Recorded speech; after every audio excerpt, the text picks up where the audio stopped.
By the time a child runs onto their first real field or court, somewhere around age 4 or 5, a surprising amount of the foundation behind their coordination, balance, and movement confidence has already started taking shape. It has very little to do with muscle, or with which sport they eventually choose. It comes down to one thing: how well their brain and their body have learned to talk to each other. Much of the equipment sold to help a baby move, walkers, jumpers, upright seats, even those tiny supportive shoes, works against the very foundation a future athlete needs. Parents rarely hear that, because all of it is marketed as developmental. But here's the encouraging part: that foundation costs nothing. No classes, no gear, no drills. It only takes understanding what your child's body is already trying to do, and then clearing the obstacles out of its way. And it starts with something as plain as the floor. A firm, flat surface where a baby can lie on their back or their belly, without being propped into a position they couldn't reach on their own. Keep that picture in mind. It comes back again and again as we go. We tend to picture athletic ability as something built later. You pick a sport, you practice, you improve. But every sport rests on a more basic layer. Sports scientists call it physical literacy. The everyday skills of running, jumping, throwing, catching, balancing, climbing, and twisting. And those skills have a construction period. Motor development researchers point to a phase that runs roughly from birth to age 7. During that time, the brain lays down the pathways for each basic pattern and wraps them in myelin, the insulation that turns a clumsy, effortful movement into a smooth, automatic one. Later skill learning is absolutely still possible, but the early years give the brain a richer base to build from. The raw material starts gathering early. So a child who reaches that age with a wide range of movement behind them simply has more to work with for the rest of their athletic life. And nearly all of that range gets collected long before anyone would call it training. This is where the first real change is worth making. Most homes with a baby run on containers: the bouncer, the swing, the upright seat, the activity center, the walker. Each one holds the baby in a fixed position. And each one feels like a gift, because a contained baby is safe, content, and leaves your hands free. When you're running on no sleep, that matters. And no one should feel guilty for using them. But think about how a baby actually becomes capable. They get there through hundreds of messy, failed attempts. The wobble that collapses before it becomes a sit. The faceplant that slowly becomes a crawl. Each failure sends the brain feedback, and the brain adjusts. A container removes that whole process. It hands over the finished position without the baby ever solving how to get there. The body experiences the posture, but the brain never earns it. Pediatric physical therapists see this pattern often enough that they've given it a name: container baby syndrome. And the American Academy of Pediatrics goes further on walkers specifically, advising against them entirely. For the injury risk, and because they tend to delay walking rather than help it. So the fix is mostly subtraction. Give your baby long stretches of floor time instead of seat time. Let each milestone arrive on its own clock. Resist propping them into sitting before they can hold it, and skip walking them around by the hands. A child keeps the movements they work out themselves far more reliably than the ones an adult installs for them. And crawling deserves its own mention, because the rush toward walking often cuts it short. Crawling is genuine athletic work.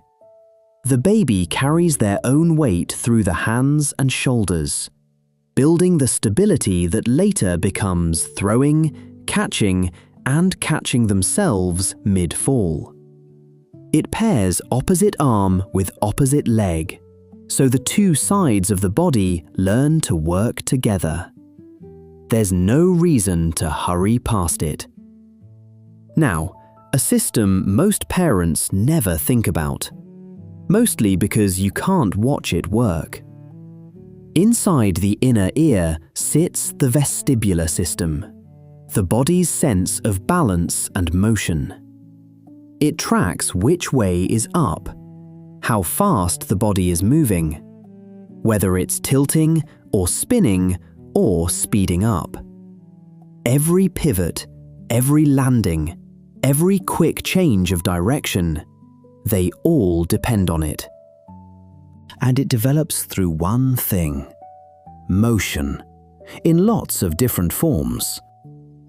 That's why babies seek out being rocked, swung, lifted, and gently tipped.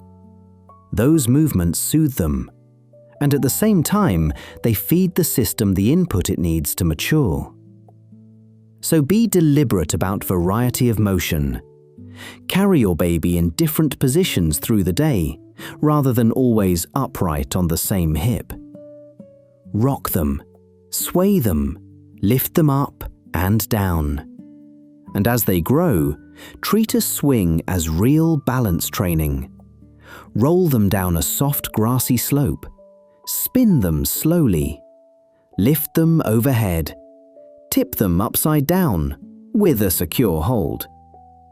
That dizzy, giggling roughhousing that toddlers ask for again and again, that's the inner ear tuning itself. And a child who has moved through a wide range of motion tends to grow into what later just looks like effortless coordination.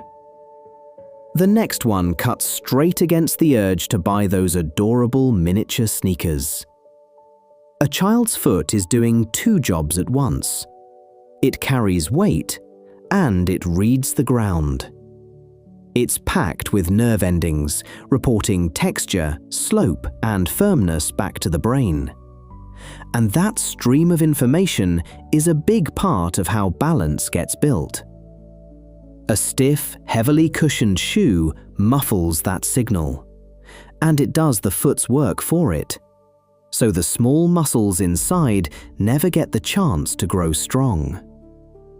Letting a toddler go barefoot, indoors and on safe ground outside, changes that. The foot muscles strengthen. The arch forms the way it's meant to. And the brain builds a detailed map of the ground underneath. When shoes are needed, the most useful ones are the opposite of the chunky, supportive design that usually gets marketed. Thin, flexible, flat, and wide enough at the toes to let them spread. And let those bare feet meet variety. Grass, sand, smooth stone, a textured rug, a slight slope. Each new surface hands the foot and ankle a fresh problem to solve. And a strong, capable foot is one that has worked through plenty of them. This next one is the hardest for a parent to sit with, and it's also one of the most valuable. A capable athlete reads their own limits accurately. How high they can reach, how fast they can stop, what their body will and won't do. And warnings don't teach that. It gets built through experience, including the experience of misjudging something and feeling a small consequence. Researchers who study what's called risky play, climbing higher than feels comfortable, moving fast, balancing along something narrow, the rough and tumble wrestling, find that it does serious developmental work. Every climb, every near miss, every minor tumble updates the brain's working model of the body, where balance gives out, how to catch yourself, how to land. When an adult hovers and catches every single wobble, that update never gets written. The child stays safe in the moment and carries a less accurate sense of their own body into every moment after. So the shift worth making is from spotter to designer. Instead of catching every fall, set up a space where a fall is survivable. And then let your child push toward the edge of what they can do. Let them climb. Let them balance along the low wall. Let the small failures land. Because a child who is allowed to find their limits is the one who actually knows where those limits are. Here's the principle to hold on to once the structured options start to appear. Toddler soccer, early gymnastics, the quiet pressure to get them started before the other kids. Pediatric sports medicine is remarkably consistent on this. Pushing a young child into a single sport or one repeated skill too early can raise the risk of overuse injuries and burnout, while giving them a narrower movement base to build from. The athletes who go the furthest, they usually come from childhoods full of varied movement, sampled broadly, with no early funnel. And in the baby and toddler years, this gets even simpler, because it has nothing to do with organized sport at all. The aim is range. So rather than drilling one skill, give your child many. Climbing, crawling, swinging, throwing, rolling, balancing, hanging, jumping, across different surfaces and different speeds. A 2-year-old doesn't need to be good at one thing. They need the widest possible spread of movement experience you can give them. And the narrowing down can wait for years later, once there's a broad, steady base to narrow from. Everything so far builds the body. But a future athlete needs something the body can't supply on its own. A real desire to move. Capability without curiosity fades the moment an adult stops pushing. So it's worth knowing where that curiosity actually comes from. The first source is you. Children read the adults around them constantly, and they copy what they see. In a young brain, watching and doing run on nearly the same circuitry. A child who grows up seeing the people they love walk, stretch, take the stairs, dance in the kitchen, play in the yard, and enjoy it, absorbs a quiet message that moving your body is a normal, good part of being a person. And it doesn't take being an athlete. A parent who is simply visibly active in everyday ways passes that along just by being seen. The second source is keeping movement in the category of play. The fastest way to kill a child's interest is to turn movement into a performance, something measured, corrected, judged. The moment a toddler senses they're being evaluated, the activity stops feeling like theirs. So let them lead. Follow the movement they're already drawn to, instead of steering them toward the one you had in mind. When a child chooses, the activity stays theirs, and that ownership is what keeps curiosity alive. Curiosity also feeds on feeling capable. A child chases what makes them feel competent and backs away from what makes them feel clumsy. One more reason the earlier groundwork matters. A child with a strong, well-mapped body finds movement rewarding and goes looking for more of it. So aim for challenges just past their current ability, hard enough to be interesting, reachable enough to succeed at. And watch how you react when they do something physical. Praising the talent, "You're so fast, you're a natural," teaches a child that the point is to be gifted. And that self-image cracks the first time something gets hard. So notice the effort and the enjoyment instead. How high they climbed, how long they kept trying, how much fun they had. And better still, get down on the floor and move with them. Because when movement carries the warmth of time spent together, a child starts to seek it out all on their own. So step back for a moment, and the parent's role here looks different from what raising an athlete usually brings to mind. No drilling, no pushing, no race for a head start. Your child's body already wants to move.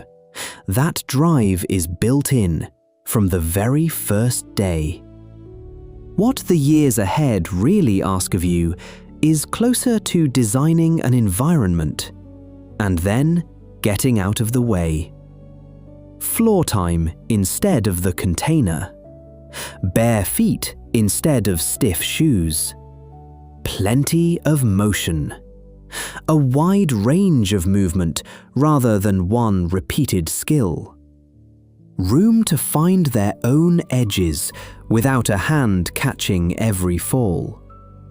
And enough freedom and warmth around movement that your child comes to want it for themselves. Do that steadily through the years while the window is open, and you won't have manufactured a result. You'll have given your child something better. A body they can trust. A brain that holds an accurate map of what that body can do. And a foundation broad enough to carry whatever active life they grow up to love.